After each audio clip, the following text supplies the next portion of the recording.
Hey there, Megan O, and this is our Grow with Megan O series, and we're going to talk this week about points to ponder when you're getting ready to sell a property.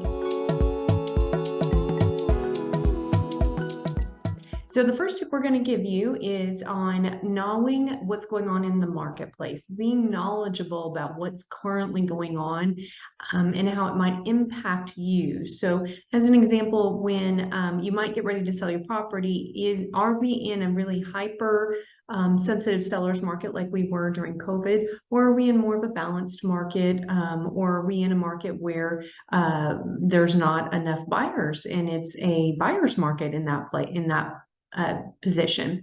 So knowing your market knowledge is our tip number one. And of course, we will always be linking to what we're providing you below, so you can check that out. And tip number two is knowing what improvements may bring value to your property.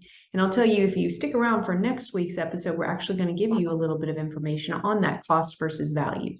So it's important to know if you're going to make any improvements to improve the property so you can get ready to sell it, you want to know which ones you're actually going to get a return on and which ones really aren't necessary to improve in order to get the property sold. So that was tip number two. And our third tip is know what is going on with the contract. You are about to enter a legal transaction, a legal contract to buy or sell real estate, depending on which side you're on. But in this case, we're talking about selling. So you're about to enter a contract to sell your property to another party. You want to know what legal rights you have and if that contract is valid and a good, strong contract. So become knowledgeable about it, or ask a very knowledgeable realtor what is going into this contract, what does it look like, and what are my rights under this contract? Okay, those are our three tips in our Grow with Megan O points to ponder before you sell. See you next week.